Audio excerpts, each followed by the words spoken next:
who the horse is going to be, just to keep with the horse puns, I guess. But yeah, I guess that's what I'm looking for, is just seeing what Ethan can do in the passing game, and if that fails, kind of just see who becomes the standout back. And bouncing off your key there, I think Dakota Valley Wolves too. I think Dakota Valley just needs to establish your run game. And like Coach Jeff Vandenhoff said, just get 1 or 2 yards every time. The small things will add up. And if they can realize that, if they can get 2 to 3 yards a carry, then that'll add up to some big plays down the line. Will it tonight? I don't know, but it'll add up. And if they stay patient, if they get positive yardage, if they eliminate that negative yardage, I think they'll be fine tonight.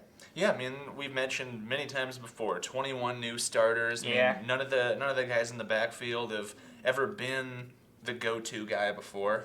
So it's going to take 1 or 2 guys to just finally step up, and maybe just 1 or 2 big plays, like maybe a 30, 40-yard touchdown run that finally just kind of makes things snap and gets things into gear. If fans are out and about tonight, they want to follow you, how can they do that?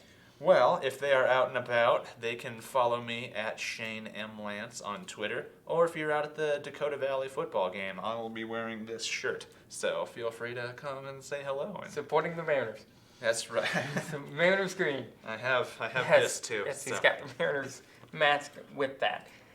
I think that's the game of the night in the state tonight. I know there's other really good games going around Iowa tonight, including my high school, Montezuma and BGM and 8-man. But I think it's the game of the week in the state tonight. That's SBL Harlan. Harlan's number 1 in the state in Class 3A. The Warriors are ranked number 4. This is another big test for the Warriors coming out. But they've responded to Bell the first 2 times. Can the Warriors do it a 3rd time? Well, when you have Imming, I think you can do pretty much anything, honestly. I mean, he's the guy. You go to him, and he's the one that's able to break big plays against pretty much anybody. So I guess with that and with their quarterback, I have faith that they're going to be able to at least put up a good fight. And Harlan does have some good players. Tegan Kasperbauer is Harlan's QB. He's 31 for 53 so far in the air. He's got 480 yards, 7 TDs. But like you said, on the other side, they've got the Warriors have Tyler Smith, Jacob Imming, Tyler Schenkelberg on offense. And on defense, the defense has kind of come through for the Warriors too, and they're going to have to tonight. Mm-hmm. Yeah, definitely. If like we've said before, if you want to be a successful team, you need to have a big-time defense. I mean, we saw that last night in the NFL. I mean, you had give a shout-out to Vita Vea, UW grad. So yeah, any guy up front, any big guy on the defensive line, make a big difference. So that could be a key for SBL too. Speaking of the NFL, that was offensive pass interference towards the end last night. There was quite a few calls that could have been made, but I'm happy with my pick-em so far. Tom Brady. The game at Olsen Stadium tonight is Des Moines Hoover coming up to town to face Sioux City West. Obviously West, we talked a lot about them over the last week with their monumental win over South Sioux, breaking a 24-game losing streak. But this is the first time since I think first time in 25 games that they had the opportunity to win back-to-back games. They opened the 2017 season by doing so, by winning the first 2 games of the season. I think they win again tonight. Yeah, I mean, I think they have at least a very good shot. I mean, Hoover is coming off a tough 45-0 loss to Des Moines Christian last week, and on the season they have negative 63 yards. That's not good. It could be better, I guess. Negative 63 yards is not what you want, and only 121 passing yards so far. So offensively, they've struggled, and from what Brandon Holmes was telling me for West, their key is their linemen. I mean, offensive and defense. That's where they live. That's where their success is going to come from. Going up against a team with negative 63 yards rushing. I mean, you can't guarantee that you're going to hold any team to a negative yardage rushing wise. But I think they have a very good shot to dominate at the line of scrimmage, and I think West pulls out another win. There's a Des Moines team coming up here tonight, but there's a Sioux City team going down to Des Moines tonight, and that'll be North taking on North. It'll be North against North tonight, yes. The Great North. And the Great North game. And this is the first time the Polar Bears and the Stars have met since 2012, and the Stars won that game back in 2012, but everyone's graduated since that night. So no really past history to go off of here. But the 2 teams are both 1-1. Des Moines North coming off a big win in week 1, kind of ending a pretty big losing streak as well. what do you see in terms of North tonight, Sioux City North, to beat the Polar Bears? Well, I'm hoping or looking for Carson Strobing to have a good bounce back game. I mean, he had a tough time last week in the 54-0 loss to East that I covered. But going up against Des Moines North, I mean, I know that they're mostly a rushing team. Looking at their numbers, they only have 50 yards passing through 2 games, 303 yards on the ground. So that's another thing. I mean, like with West, I think North is going to have to dominate the line of scrimmage, try and plug up the gaps, and keep them from running wild. Yep, absolutely, and hopefully North can come home with the win. They nearly got one down in Des Moines 2 years ago. I don't remember who it was. I think it was against Roosevelt. Maybe they'll come back home tonight with a nice win against the Polar Bears. Back here in town, Spencer comes to town to face Bishop Heelan at Memorial Field. That's a 7 o'clock kickoff. The Tigers have won the last 4 meetings against the Crusaders, including a 17-point win last year and then a 6-point win in 2019. And I covered the game, I believe, in 2019, and I remember that game just being a ground game, and I think that's what tonight's game is going to be as well. I think you'll see both teams run the ball a lot, and whoever establishes the ground game, I think will come out on top. Yeah, I mean, like we mentioned last year, Spencer rushed for 321 yards against Heelan, so like go back to the recipe for success. I mean, if it worked last time, give it a try this time. I mean, it seems like it's mostly the same group.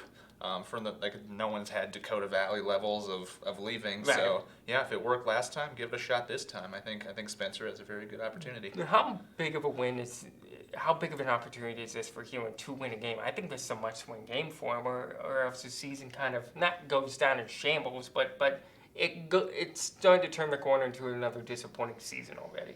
Yeah, I mean, we're it's week 3 already? Yeah, we're week 3. It throws me off because I covered a week 0 game. You did. But yeah, this is week 3, so I guess after the first 2 couple of losses, you got to kind of check yourself. I mean, I'm a big Ted Lasso fan. I don't know if anyone else is too, but that's something that Coach Lasso always says, is just kind of figure out who you are and who you want to be and go from there. I mean, for Heelan, this definitely is a prove-it game. Yeah, so I think so too. I think, yeah, it's going to be tough, but I think if they want to have a successful year, this is definitely, they at least need to perform well. Finally, in the Metro calendar tonight, we have East going up to Lamar's, to the ice cream capital of the world, and I think they'll be happy after the game. I think they'll go get some ice cream after the game to celebrate a big win tonight against Lamar's. What say you? Yeah, I mean, after the 54-0 win last week, I think they're riding pretty high right now. And after watching what what their performance was against SBL a couple weeks ago, I have faith that East is going to be able to pull this one out. 3 games that we're looking at in the Siouxland include Siouxland Christian taking on Remsen St. Mary's tonight. Barry Poe will be at that game. I don't know if he'll tweet out updates, but his Twitter is @CJBarryP. Remsen is off to a real good start. Siouxland Christian, meanwhile, is getting back up off his feet after not having a season last year. I think the key for Siouxland Christian is just to keep on improving. I don't think they beat Remsen tonight. I don't even think they stay within 50 of Remsen tonight, but I think the big key for Siouxland is just keep taking baby steps. After not having a season last season, it is a work in progress type of season, but maybe it's more of a work in progress because they are a team that didn't have a year last year. They co-opted with Whiting in 2019. They do this year too, I guess. But it's just one foot in front of the other for the Eagles. Yeah, I mean, they've had a tough time of it so far. First 2 weeks, they're 0-2. They had losses of 58-6 and 75-14. So the defense definitely has some work. The offense, for that matter, too. Yeah, I don't see them pulling out a win tonight. I mean, you have Cale Ortman for Remsen. He's kind of able to do it all. He's already got 4 passing touchdowns, 3 rushing touchdowns on the year. So yeah, I see Remsen coming out with a big win. But if Siouxland Christian can just make it respectable, maybe score 20 points, I mean, that'd be a big marker for them right now. Yep. There is one top 10 matchup in the Siouxland tonight. That's Central Line George Little Rock taking on West Sioux. Central Line George Little Rock is 0-2, but they are ranked 10th in the Associated Press poll in Class 2A. I did vote for the Lions this week. I did too. We both have a vote in the poll out of the 12 sports writers statewide. I put in the Lions because, yeah, they were 0-2, but their 2 losses are to really good teams, Boyden Hull Rock Valley and Sergeant Bluff Luton. Those are 2 teams who may be playing in the Dome in the semifinals in mid-November. Now, granted, I'm sure the Lions want to clean up some things and maybe be 1-1 or even 2-0. But the Lions, this may be a prove-it game for them tonight, honestly. We talked about Heelan having a prove-it game. This may be a prove-it game for the Lions tonight. I mean, yeah, like you mentioned, two very tough teams to open the season. They're going up against West Sioux, so top 10 matchup. It's gonna be tough. I mean, but you've got a guy like Zach Lutmer. He's able to do it all. A guy that rushed for 1,600 yards last year, threw for very nearly 1,200, only 6 yards away from 1,200 yards. And getting looked at by Iowa State, too. Yeah, absolutely. So this is a big weekend for him. I mean, the Cy-Hawk matchup going on and his game tonight. I mean, yeah, I think you never count him out when you got a kid like that. So, but on the other side, his counterpart is Dylan Wiggins, Yep, and Dylan he's having a Wiggins. heck of a year too. 33 passes for 568, 9 TDs. He's one of 6 quarterbacks statewide to have 9 passing touchdowns or more. And through 2 weeks. Yeah, through 2 weeks, and I think he's only two of those 6 guys are 11-man quarterbacks. The other 4 are an 8-man. So that's a pretty big accomplishment for him. Yeah, I mean I love it when you have 2 dominant QBs like that. I mean it's a lot like well, not quite last night, but it's kind of a couple years ago when you had was it Peyton Manning going up against Tom Brady. I mean, obviously high school kids, nowhere that level, but 2 dominant passing guys like that, some of the best quarterbacks in the state. I think that's very fun for fans to watch. You speak of the Cy-Hawk. Let's talk about that for a couple minutes. Let's do it. Iowa faces Iowa State, a top 10 matchup, 3:30 on Saturday on ABC. A few video stations in the area will cover that game as well. We talked about prove-it games. This is Iowa State's prove-it game. Mm-hmm. This is absolutely Iowa State's prove-it game. If they lose this thing, their season's not over. I think they'll make it to the Big 12 title game still, but their chances of making it inside the college football playoff, I think, dwindle. I think the patience for Coach Matt Campbell, I think, dwindles quite a bit if Iowa wins, because I don't think he's ever beaten Iowa. I don't think, maybe even just once.